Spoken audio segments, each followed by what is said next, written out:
In an age of endless notifications lighting up our screens, a hidden void grows in our hearts. Solitude becomes the enemy, a curse we desperately avoid. Yet through the ages, the greatest minds have sought wisdom in quiet moments alone. Might solitude be not a curse but a treasure? Why is it that we cannot sit with ourselves alone, with our thoughts, our emotions and feelings, or our work?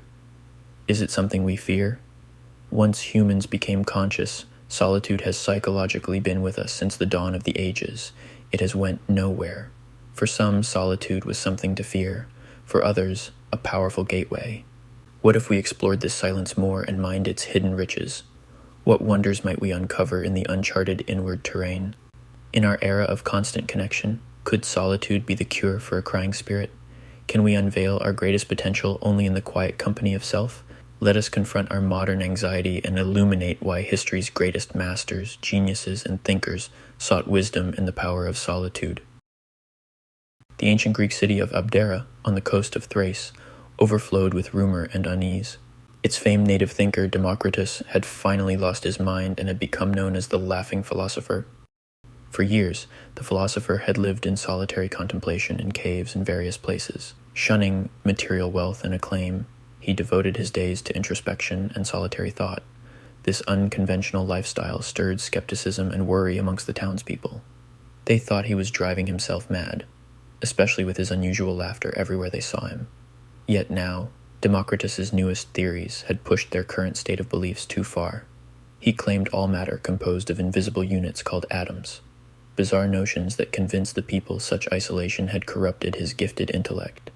He began laughing at things large and small, the failures of man, the greed of man, the lust of man, and even absurd things like death.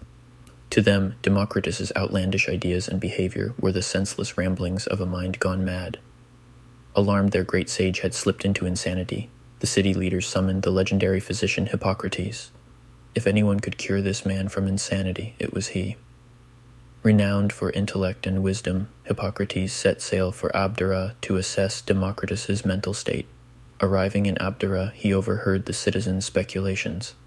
Though they revered Democritus as a wise man, prolonged solitude, they believed, had taken its toll.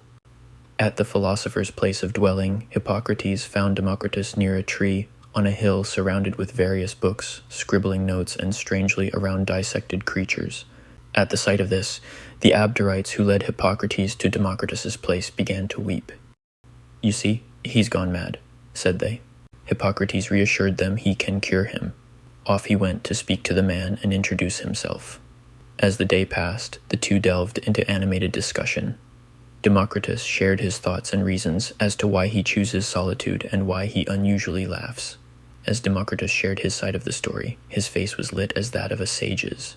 Hippocrates listened closely to the unconventional ideas, not wild fancies, but notions reflecting profound contemplation. Democritus spoke with awe and conviction, grounded in his own insights. He said he laughs at nearly everything because of man alone: his misfortunes, his desires, his pettiness, his greed, his irrationality. No man laughs at his own madness, but at the madness of another, said Democritus to Hippocrates. Most of his laughter, and deemed insanity by the Abderites, is credited to Democritus reaching the deep understanding of human nature itself, that it is prone to mistakes, stupidity, and irrationality, that the human will always somehow cause his own misery and be prey to folly, hence why Democritus chose solitude away from the foolishness of the world. As the sun dipped low, Hippocrates had made his diagnosis. He was far from being an ill man, but one overflowing with revelation. In turning inward and disconnecting from the world, Democritus had glimpsed profound truths. The people had mistaken tireless introspection for madness. Returning to the people of Abdera, Hippocrates relayed his assessment. Democritus was absolutely sane, if not the most sane he has ever met. Though unconventional, Hippocrates saw Democritus had found enlightenment in introspection. By looking inward and spending time in contemplation, Democritus was able to pierce deeply into the condition of man himself and the sciences of natural philosophy. The tale of Democritus and Hippocrates holds profound lessons on the power of solitude. While the people of Abdera wrote off Democritus as a madman for his unconventional ideas and solitary lifestyle, he had actually gained enlightenment from looking inward. Disconnecting from society's distractions and expectations, allowed Democritus to pioneer revolutionary theories. Yet the townspeople could not understand this, mistaking his solitary introspection for insanity. We often vilify solitude today out of similar ignorance. But Hippocrates, with his wisdom and objectivity, saw through outward appearances. He recognized that Democritus's solitude had not corrupted him, but rather unlocked his genius. Time alone granted Democritus clarity to develop atomic theory and deeply contemplate human nature. Like Democritus, when we embrace solitude, we can mine great riches within ourselves. Our most creative ideas and profound self-insights are often born in quiet moments alone. By exploring our inner landscape, we gain knowledge of our authentic wants, needs, and purpose. Yet without solitude, we lose this self-connection, instead becoming defined by external noise. Isolation can drive one mad, but disciplined time alone grants tranquility and revelation. The story highlights our modern avoidance of solitude, which widens our inner void. But like Democritus, we must confront our fears. With an open mind to solitude's gifts, we can uncover our greatest potential. We all have an inner Democritus with wonders to reveal if we simply create space for introspection. The Laughing Philosopher shows that our richest genius emerges in the power of solitude. Now that we've explored the transformative power of solitude, let's discuss some practical ways to integrate it into our lives and make it a superpower. First, set aside a period for daily thinking time. Even just 5-20 minutes can work wonders. Use this time to look inward, reflecting on your desires, plans, strategy, progress, and personal philosophy. By setting aside time for constructive thinking in a proper environment, we disconnect from the outside and learn to reconnect with what lays hidden on the inside. When we find ourselves around too much external influences, we find ourselves lost. We become a part of a sort of group mind, group consciousness, and never learn to individuate our own identity. We never form a voice of our own.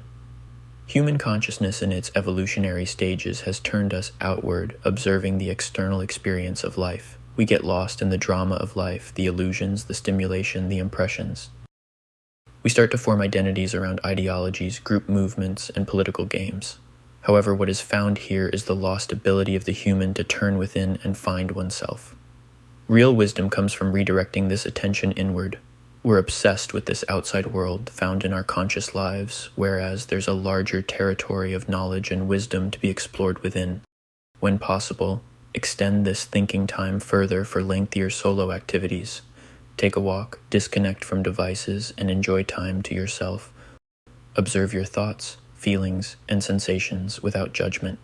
Let intuition and inspiration surface. Being alone can feel uncomfortable at first, but it grows easier.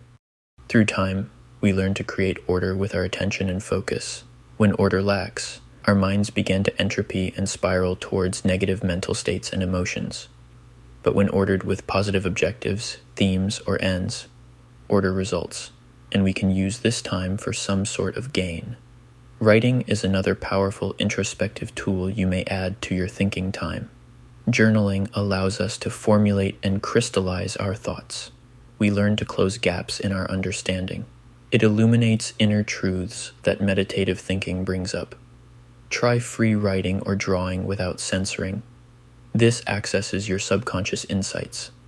If not that, form habits around the evening or morning to just get anything out of your mind and onto the paper or into a note system. For deeper self-study, ask yourself open-ended questions.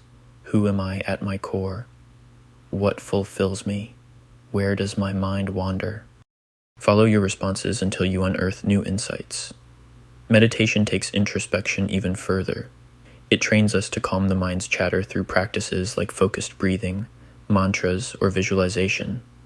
Meditation heightens awareness of the constant mental noise we carry, our judgments, programming, and desires.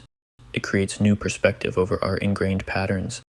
With regular practice, meditation lets us objectively observe our thoughts rather than being immersed in them. This helps us reconnect with the inner self buried beneath our anxieties and conditioned beliefs. Even starting with 5 to 10 minutes a day can make a difference. Here, we may find stillness, an uplifted mood, and self-inquire deeper into our nature versus when we're consciously active. And lastly, fall in love with your work or some sort of activity. As just mentioned prior, when we have nothing to orientate our minds toward in solitude, our minds decay, and we fall victim to our intrusive thoughts.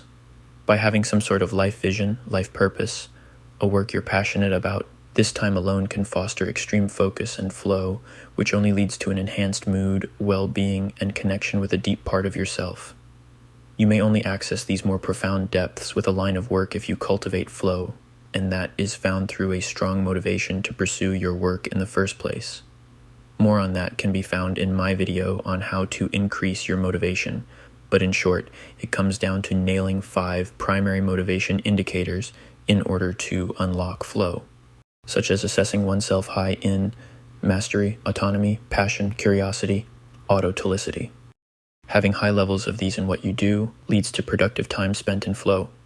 Research at the Flow Research Collective claims we can increase productivity 500% by tapping into this superhuman state.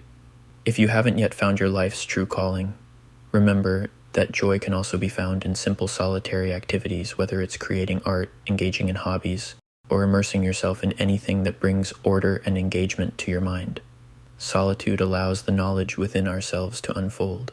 We learn to create order towards something, making this a healthy time spent with ourselves, and not let the mind fall into chaos which can destroy us. We must carve out time to discover our inner riches and focus in on our unique abilities. Using the strategy suggested, solitude may cease to feel like a hell and turn into a gift. The more we know our depths, the more our outward lives become conscious expressions of our truths. Whenever you are alone, remind yourself that God has sent everyone else away so that there is only you and Him. Rumi.